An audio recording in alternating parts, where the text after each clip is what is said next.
Welcome back, my friend, to an episode of Thrifting Sparks. I'm your host, Kara.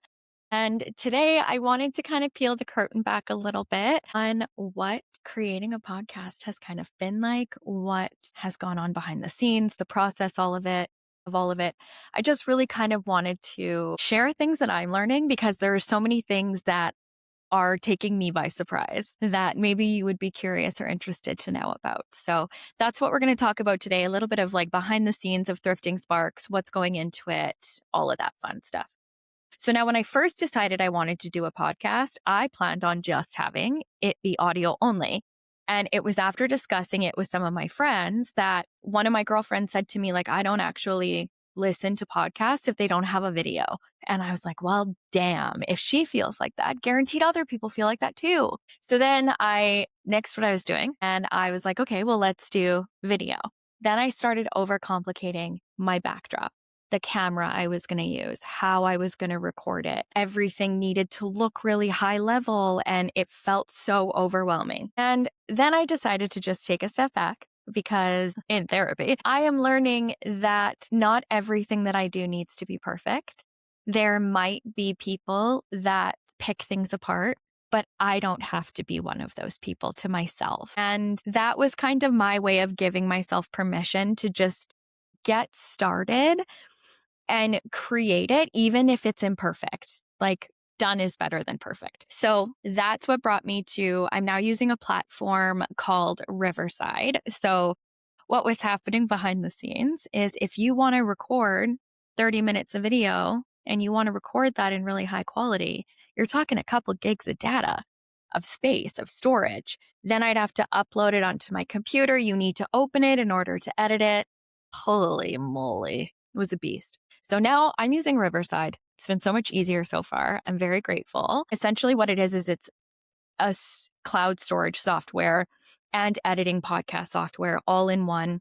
So it's not free. I think I pay like $40 a month for it, just like full transparency if you're ever wondering how much this stuff costs. But I feel like it's been super worth it so far because it's really easy for me to just log in, hit record, and it's got capabilities to help crisp up my audio, things like that. Is the video going to be like crisp 4K theater cinema quality? Probably not, but at least I'm going to be able to have it as an option for some of the audience members that might have video be a really important thing for them. So that's been a big learning curve. Also being able to get everything set up in the back end, your RSS feeds, your landing pages, all of that stuff. I was really focusing a ton on the branding of the podcast and like what my cover art was going to look like. And I was like really just, I think, giving myself a hard time. And I am very fortunate that I have a lot of very intelligent, strong women in my life whose friendships have been single-handedly helping hold me through this phase of just rebuilding and uncertainty and the vulnerability of not only rebuilding my life, but now sitting down and talking about it in front of a camera and broadcasting that internationally. Like that's a little standing in front of the high school naked type vibe. So it's just been a lot. And my friend Tamara said something to me that was so beautiful because she is an artist. She has her master's in fine art. She teaches at our local university here in the printmaking program. And what she said to me was, I'm going to read you her message here. Dude, I know you come from a kick-ass business background, but I think that's hindering your instinct to create. It's innately human to leave a mark that resonates for even just a single person. Capitalism and money muddies the waters and immediately removes any authenticity. When you're authentic to your lived experience and you make something from the gut that has no other purpose other than to display vulnerability and the pure humanness of you, your audience can tell. And then she says to me, to make something beautiful because you want to, not to make money at it, ? Sounds like art to me. And it was in that moment that I was like, oh my God, my podcast isn't a brand. It's not a business. That's not why I'm launching this. It's genuinely not. I am not launching this with the goal of thinking I'm going to be able to monetize it right away and have this be my full-time income. No, I'm literally creating this for the purpose to create it and to share it with you.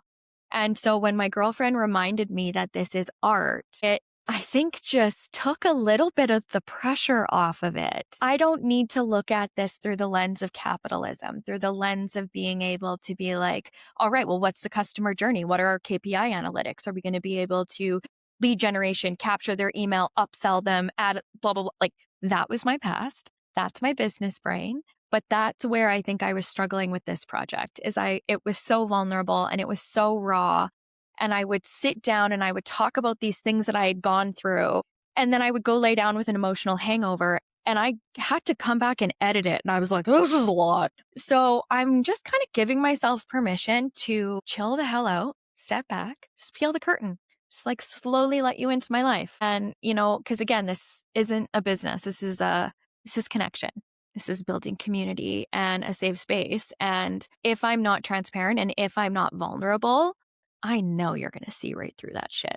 I know you will. And so this project has taken me a little bit longer than I think I would have initially expected, but it feels so true to who I am. And that part has been really exciting. So this is a beautiful combination of my business background while also stepping into what feels like the authenticity of my story and sharing what that's like. And so, yeah, I just thought that you might be curious to know what kind of goes into all of this stuff, how I'm getting started. And I've honestly probably recorded 10 episodes that I will never use. But in creating them, it was a practice in knowing how to move forward, how I was going to tell my story, what I could really comfortably sit with and talk about, and what was maybe still a little bit too raw. So what I've learned is I don't want to have an emotional hangover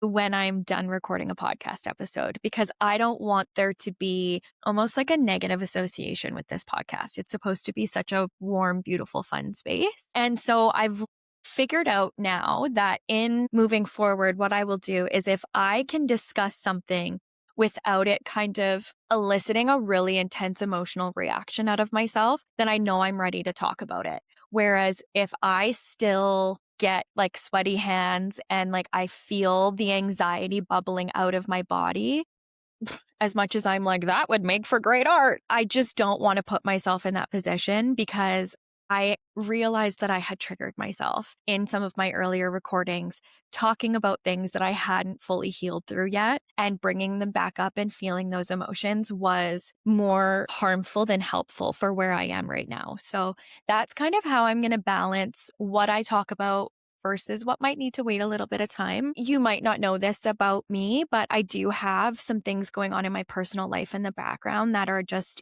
I'm settling out of a business, exiting out of a business legally. So as much as I have a lot about that situation I want to talk about, I still also have to be a little bit careful. And then I'm also in the thick of filing for divorce. And so some days I feel really strong and empowered, and other days I just don't get out of bed. And so I think it's just going to really be an opportunity to just show up for myself and meet myself where I'm at. And just, this is really such a beautiful practice in using my voice. And I just feel like I've experienced so much in such a short amount of time. And if anything that I've gone through has little nuggets of wisdom for you and what you might go through, then, I am willing to confront a lot of those uncomfortable emotions. I just have to make sure that I do it in a really safe and healthy way for myself mentally and emotionally. So I just want to thank you so much for being here.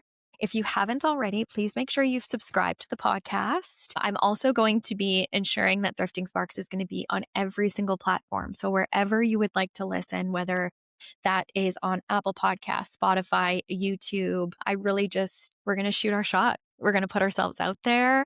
We are going to be vulnerable and just find our people in the world and take a chance and create something from the heart. And I am just very excited. So thank you again. You can also find me on Instagram at Thrifting Sparks. And I would be so, so grateful to see you in the next episode. So please make sure you've subscribed, follow along, and we will talk to each other soon. Okay. Bye.